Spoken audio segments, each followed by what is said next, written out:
अब देखिए, इंडिया से ये वेस्ट की तरफ, ये इधर है मिडिल ईस्ट, और यहाँ अरब सुन्नी मुस्लिम मेजोरिटी वाली कंट्रीज के बीच में ये है ईरान, और पहले इसको पर्शिया कहते थे।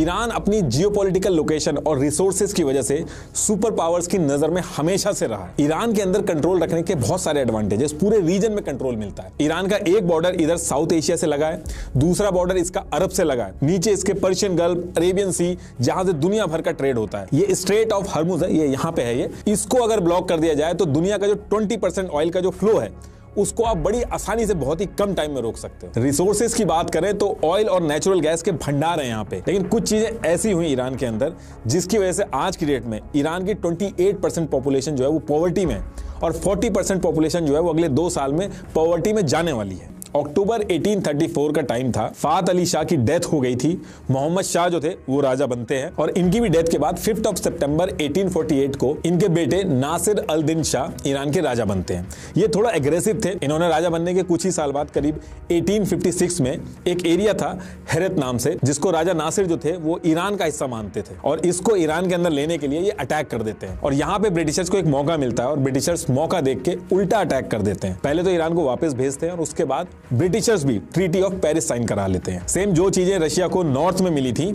वही सारी सेम चीजें ब्रिटिशर्स को साउथ ईस्ट एरिया में मिल गई थी ईरान के। तो ये ट्रीटी वगैरह करके रशिया और ब्रिटिशर्स ने ईरान को अपने अपने तरीके से बांट लिया था, और अपना अपना हिस्सा ले रहे थे, और दोनों को लड़ाई नहीं करनी पड़ रही। इसकी वजह से ईरान के जो बाजारी यानी ट्रेडर्स थे उनका बहुत भारी नुकसान हुआ था। ईरान की जो पूरी टेक्सटाइल इंडस्ट्री थी वो पूरी तरीके से बाजारी यानी ट्रेडर्स के हाथ से निकल गई थी। तो ये बहुत बड़ा सेटबैक था आम जनता के लिए। तो इसको लेके जगह जगह पे ईरान के अंदर प्रोटेस्ट शुरू हो गए थे, और ये सब कहने लगे थे लोग कि राजा जो है वो विदेशी जो लोग हैं उनके हाथों बिक गया है। और बात इतनी बढ़ जाती है, मुस्लिम उलेमा जो होता था, जो रिलीजियस स्कॉलर्स होते थे, उनको बीच में आना पड़ा। उलेमा के आने से राजा के ऊपर प्रेशर बहुत ज्यादा बढ़ जाता है। ईयर 1892 में राजा के ऊपर बहुत ज्यादा प्रेशर पड़ता है। इन सारी चीजों को वो समझता है, और ये जो ट्रीटी थी इसको कैंसिल कर देता है। अब इस इंसिडेंट के बाद होता क्या है कि राजा जो था उसको लोग हल्के में लेने लगे थे, और जो उलेमा था उसका कद ईरान के अंदर बहुत ज्यादा बढ़ गया था। और इसके 4 साल बाद 1896 में मिर्जा रिजा खरमानी इस नाम का एक आदमी था, उसने राजा नासिर की हत्या कर दी। अब इनकी डेथ के बाद सेम डे 1 मई 1896 को नासिर के बेटे मुजफ्फर अल दीन को किंग बना दिया जाता है, और ये भी रशिया और ब्रिटिशर्स के बीच में फंस के रह गए थे, ज्यादा कुछ ये भी नहीं कर पाते हैं। अब जिस साल मुजफ्फर किंग बने थे, इसी साल यूके का एक आदमी था विलियम डी आर्की, ये दुनिया भर में स्पेशली ऑस्ट्रेलिया में माइनिंग वगैरह करता था ऑयल की, और इसके हाथ में एक रिपोर्ट लगती है जिसमें यह था कि ईरान के अंदर ऑयल निकलने की ह्यूज पॉसिबिलिटी है। और जब ये रिपोर्ट डीआरकी के पास आती है तो डीआरकी मौके का फायदा उठा के ईरान के राजा मुजफ्फर से मीटिंग करता है, और 16 अप्रैल 1901 को एक एग्रीमेंट साइन कराने के लिए रेडी कर लेता है। इस एग्रीमेंट में यह था कि आने वाले 60 साल तक विलियम डीआरकी ईरान के अंदर ऑयल को ढूंढेगा, और ढूंढने के बाद अगर ऑयल निकलता है तो उसको टेक्नोलॉजी का यूज करके एक्सट्रैक्ट करना है, और उसको मार्केट के अंदर ट्रेड करके बेचना है और प्रॉफिट बनाना है। और ये सारी चीजें ब्रिटिशर्स का जो साउथ जोन था उसी एरिया में करना था। इस एग्रीमेंट में यह भी था कि जो भी ऑयल निकाल के प्रॉफिट बनेगा उसका 16% ईरान को देना होगा, और एनुअल भी एक अमाउंट फिक्स किया गया था कि वो ईरान को देना होगा। अब यहां से विलियम डीआरकी, जिसको ब्रिटिशर्स का पूरा सपोर्ट था, वो एक कंपनी बनाता है ईरान की गवर्नमेंट के साथ मिलकर, और इस कंपनी का नाम था एंग्लो पर्शियन ऑयल कंपनी। और ये जो कंपनी है, आगे चल के इस कंपनी की वजह से बहुत सारी मुसीबतें खड़ी हो गई थी ईरान के लिए। तो अब होता क्या है कि ऑयल ढूंढा जाता है। शुरू में ऑयल ढूंढने में पैसा और टाइम बहुत ज्यादा लगता है। विलियम डीआरकी जो थे वो अपना पूरा पैसा लगा चुके थे, और जब उनके पास पैसा खत्म हो गया था, जो ब्रिटिश गवर्नमेंट थी उन्होंने उनको पैसा दिया, और पैसा दे के वो उनसे शेयर ले लेती थी इस कंपनी के। तो मेनली जो शेयर्स थे इस कंपनी के, वो ज्यादा से ज्यादा शेयर ब्रिटिश गवर्नमेंट के पास आ गए थे, और आगे चल के इस कंपनी का नाम चेंज भी हुआ था, ब्रिटिशर्स पेट्रोलियम हो गया था। अब ये कंपनी तो बन गई थी, ऑयल भी ढूंढा जा रहा था, लेकिन ऑयल मिला नहीं था अभी तक ईरान में। अब इसके बाद ईयर आता है 1908, और इस ईयर में बहुत बड़ा जैकपॉट लगता है, और बहुत बड़ी ऑयल फील्ड निकलती है ईरान के अंदर। अभी जैकपॉट तो निकला था, लेकिन इसका प्रॉफिट जो था वो ब्रिटिशर्स के पास जाना था।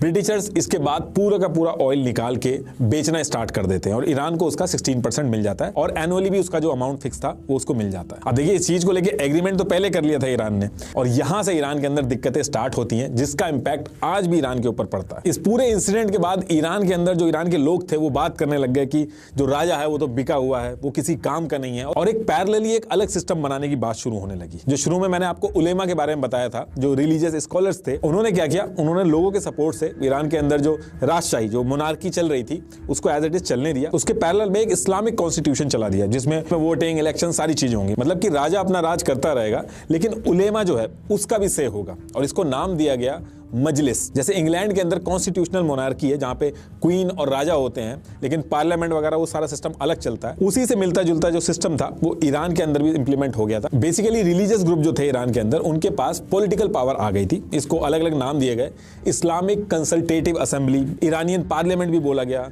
और ईरानियन मजलिस भी बोला गया। अब क्योंकि ये जो मजलिस थी ये पूरी तरीके से रिलीजियस स्कॉलर जो थे वो अपने हिसाब से रन करते थे, तो इन्होंने लॉ भी उसी के हिसाब से बनाया। जैसे शिया मुस्लिम रिलीजन जो है उसको ईरान का ऑफिशियल रिलीजन अनाउंस कर दिया गया। राजा और मजलिस जो थे वो ईरान को मिलकर चला रहे थे, लेकिन एक्चुअल में हो ही रहा था कि मजलिस जो थी वही डिसीजन ले रही थी, ईरान की गवर्नमेंट की तरह एक्ट कर रही थी वो, और राजा सिर्फ नाम का बचा था। अब इसके बाद डेट आती है 16 जुलाई 1909। राजा मुजफ्फर अल दीन, इनकी डेथ हो जाती है और इनके जो बेटे थे मोहम्मद अली शाह, ये राजा बनते हैं। और इनके बेटे जो थे वो अपने पिताजी से थोड़े अलग थे। ये ईरान के अंदर जो मजलिस का जो कॉन्सेप्ट था इसके बिल्कुल अगेंस्ट में थे। इनका ये मानना था कि राजा कुछ कर ही नहीं पाता है, सारे के सारे जो डिसीजंस थे वो मजलिस ले रही थी, वोटिंग और कॉन्स्टिट्यूशन बना के। राजा सिर्फ नाम का था। अब मोहम्मद अली शाह क्या करते हैं, मोहम्मद अली शाह आर्मी की मदद लेते हैं और ये जो मजलिस के जो लीडर वगैरह थे इनके ऊपर अटैक करा देते हैं और इनको जेल वगैरह में बंद करा देते हैं। अब राजा जो था उसने मजलिस को बंद तो करा दिया था, लेकिन मजलिस को लोगों का सपोर्ट था। एक साल बाद 1909 में मजलिस ने क्या किया, उसने अपने खुद के फाइटर बना के राजा के ऊपर अटैक करा, उसके जो लीडर थे उनके ऊपर अटैक किया, और जैसे ही सारी बातें आउट ऑफ कंट्रोल हो गई, मोहम्मद अली जो राजा थे वो ये सारी चीजें देख के रशिया भाग जाते हैं। तो इस पर्टिकुलर टाइम पे ईरान को कोई भी राजा गवर्न नहीं कर रहा होता है, पूरा का पूरा मजलिस जो थी वो कंट्रोल कर रही थी। लेकिन ईरान के रूल के हिसाब से ये गलत था, राजा होना जरूरी था। तो मजलिस क्या करती है, वो राजा का जो बेटा था 11 साल का उसको राजा बना देती है। वो एक पपेट की तरह रहता है। एक्चुअल में ईरान को जो चला रही थी वो मजलिस ही चला रही थी उस पर्टिकुलर टाइम पे। अब इसी बीच क्या होता है कि फर्स्ट वर्ल्ड वॉर स्टार्ट हो जाती है और ईयर 1917 में रशिया के अंदर खुद ही बहुत सारे रिवॉल्यूशन हो रहे थे, उससे अपना ही देश नहीं संभल रहा था, तो वो ईरान को छोड़ के वापस चला जाता है अपने देश में। लेकिन ब्रिटिशर्स यानी यूके को ऑयल मिलने के बाद ईरान छोड़ के जाना उसका पॉसिबल नहीं था। ईरान का जो ऑयल था वो यूके की इकोनॉमी का मेजर पार्ट बन चुका था और सारी की सारी इंडस्ट्री जो थी वो इसी ऑयल पे डिपेंड हो चुकी थी। तो इसीलिए ब्रिटिशर्स जो थे वो ईरान को छोड़ के गए नहीं, वो time to time financial help करते थे, पैसे देते थे, सिक्योरिटी वगैरह की हेल्प करते थे। लेकिन ईरान के जो लोग थे वो इससे भी खुश नहीं थे। ये जो ब्रिटिशर जो ऑयल लेके जा रहे थे और पूरा का पूरा प्रॉफिट या ज्यादा से ज्यादा प्रॉफिट अपने पास रख रहे थे, इससे लोग बिल्कुल भी खुश नहीं थे। और इसी वजह से मजलिस क्या करती है, वो ब्रिटिशर्स को कहती है कि हमें आपकी कोई भी फाइनेंशियल हेल्प नहीं चाहिए, कोई भी आपकी सिक्योरिटी नहीं चाहिए, आप अपना देश संभालिए और ईरान को छोड़ के चले जाइए। शुरू में तो ब्रिटिशर्स ने साफ मना कर दिया कि वो नहीं जाएंगे, लेकिन फिर इंटरनेशनल प्रेशर पड़ता है तो ब्रिटिशर्स को जाना पड़ता है। अपने सारे ऑफिशियल्स जो थे वो ईरान से ब्रिटिशर्स निकाल लेते हैं। लेकिन ब्रिटिशर्स जो थे वो इतना बड़ा नुकसान झेलने की हालत में नहीं थे। तो होता क्या है कि ईरान की जो आर्मी थी उसमें एक आर्मी हेड था रेजा खान पहलवी। ब्रिटिशर्स क्या करते हैं, रेजा खान पहलवी को पूरा सपोर्ट करते हैं और रेजा खान ईरान के अंदर तख्ता पलट कर देते हैं। ईरान का जो राजा था रेजा उसको यूरोप भिजवा देते हैं। लेकिन रेजा खान को पता था कि मजलिस जो है उसको लोगों का सपोर्ट है, तो उसने खत्म नहीं किया मजलिस को, बल्कि रेजा खान ने क्या किया, मजलिस के अंदर जो लीडर्स थे उनको कुछ को पैसा खिलाया, कुछ को अपने सपोर्ट में रखा, कुछ को अपने लीडर से रिप्लेस कर दिया और जो नहीं माने उनकी हत्या करवा दी। तो मजलिस को हटाने की बजाय मजलिस का जो पूरा कंट्रोल था वो अपने पास रख लिया और मजलिस को एकदम वीक कर दिया। और इस पर्टिकुलर टाइम पे जैसे ही ईरान के राजा रेजा खान पहलवी बनते हैं, कज़र डायनेस्टी का एंड होता है और ईरान के अंदर पहलवी डायनेस्टी ये शुरू होती है। अब रेजा खान जो थे उनके ऊपर वेस्टर्न पावर जो थी उनका पूरा इन्फ्लुएंस था। ये एक सेकुलर और मॉडर्न लीडर बनके सामने आए और ईरान को पूरी तरीके से मॉडर्नाइज कर दिया। जैसे 1928 में ईरान के अंदर आदमियों को यूरोपियन स्टाइल में ड्रेस पहनना कंपलसरी कर दिया गया, हैट लगाना कंपलसरी कर दिया गया, मस्जिदों के अंदर चेयर्स लगा दी गई, औरतों के लिए पर्दा और बुर्खा पहनना बैन कर दिया गया, औरतों को जॉब करने के लिए एनकरेज किया, उनके लिए गवर्नमेंट जॉब निकाली गई, कैफेज और सिनेमा के अंदर लड़कियों को जाना अलाउ किया गया। आज अगर आप देखोगे तो बहुत ज्यादा पर्दा है, लेकिन उस टाइम पे औरतें ऐसे रहती थी। सेकंड वर्ल्ड वॉर के बाद यूएस बहुत पावरफुल हो गया था और यूएस के जो इंटरेस्ट थे वो ईरान के अंदर थे। तो यूएस ने अपने नंबर बनाने के लिए वो यूएन में जाता है और यूएन में उसकी चलती भी थी। यूएन के अंदर यूएस जाके कहता है कि रशिया जो ईरान के अंदर घुसा है ये गलत है और रशिया को बाहर जाना चाहिए। रशिया के ऊपर प्रेशर पड़ता है और रशिया जो है वो बाहर निकल जाता है। तो जब ये सेकंड वर्ल्ड वॉर खत्म हुआ तो सारे देशों की हालत खराब थी और सिर्फ यूएस ही अकेला बचा था जो स्ट्रांग था। यूके जो था वो यूएस की प्रॉक्सी की तरह एक्ट करने लग गया था और वर्ल्ड का मेन लीडर जो था वो यूएस बन चुका था। अब उसमें यूएस की भी कंपनीज आ गई थी और उनका भी 50-50% शेयर हो गया था।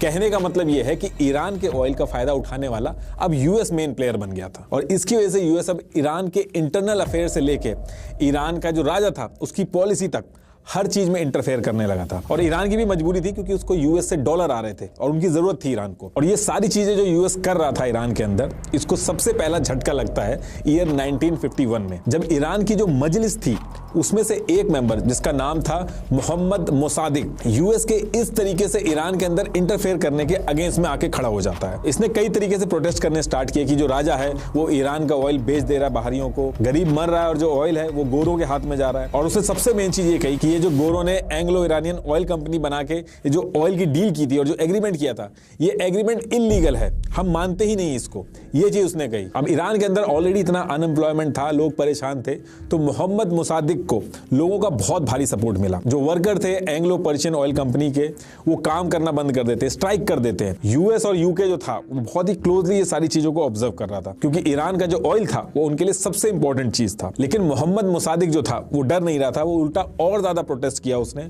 और लोगों को इकट्ठा किया और ईरान का जो ऑयल था उसको नेशनलाइज करवा दिया उसने। नेशनलाइज कराने का मतलब था कि अब यूके यूएस की जो कंपनी थी वो नहीं बेचेंगी ईरान का ऑयल, बल्कि ईरान खुद अपने देश का ऑयल निकालेगा और बेचेगा। और इसका इतना इंपैक्ट होता है कि मोहम्मद मोसादिक जो था उसको ईरान का पीएम बना दिया जाता है। राजा जो था वो एज इट इज था, लेकिन वो पीएम के आगे हेल्पलेस था क्योंकि लोगों का भारी सपोर्ट था पीएम को। अब यूके और यूएस के लिए बहुत बड़ा सेटबैक था, तो यूके और यूएस ने कहा कि ईरान के अंदर ये जो ऑयल का नेशनलाइजेशन हुआ है ये एग्रीमेंट ब्रीच करता है और इसकी वजह से ईरान के ऊपर यूएस और यूके ने जम के सैंक्शंस लगाए। दूसरी चीज, पूरी दुनिया से ऑयल एक्सट्रैक्ट करने के लिए वर्कर जो ईरान में आ रहे थे उनको रिस्ट्रिक्ट कर दिया। पूरी दुनिया से प्रेशर बना के ईरान से ऑयल खरीदने के लिए ही रिस्ट्रिक्शन लगा दी। तो अब इससे दिक्कत यह हुई कि एक तो जो ईरान को एड मिल रही थी यूएस से वो बंद हो गई, दूसरा जो फूड सप्लाई शुगर वगैरह लेता था यूएस से ईरान, वो मिलना बंद हो गया, दूसरा उसने जो सोचा था कि ऑयल खुद बेचेगा और पैसे बनाएगा, वो चीज भी उसकी दिक्कत में आ गई थी क्योंकि बाहर की जो कंट्रीज थी उनको भी अलाउ नहीं किया गया ईरान से ऑयल खरीदने के लिए। ईरान बहुत भारी मुसीबत में आ गया था, ईरान में अनएम्प्लॉयमेंट बहुत ज्यादा बढ़ गया था। लेकिन उसके बाद भी ईरान का जो पीएम था मोहम्मद मोसादिक, उसने हार नहीं मानी, वो लगा रहा। अब इसके बाद क्या होता है कि यूएस और यूके क्या करते हैं, ईरान के अंदर CIA और MI6 इनको ईरान में भेजा, मोहम्मद रिजा को भारी सपोर्ट दिया हर तरीके से, और मोहम्मद जो पीएम था उसको उसकी पोस्ट से हटा दिया गया और रिजा खान इसके बाद पूरी तरीके से यूएस के हिसाब से चलने लगा और फिर से ऑयल का जो पूरा एडवांटेज था वो यूएस और यूके की जो कंपनीज थी उनको मिलने लगा। अब इसके बाद ईयर आता है 1963 और यहां से जो चीजें थी वो और हीटअप होती हैं। इस बार जो आदमी यूएस के अगेंस्ट में खड़ा था उनका नाम था आयतुल्लाह रुहुल्लाह खुमैनी।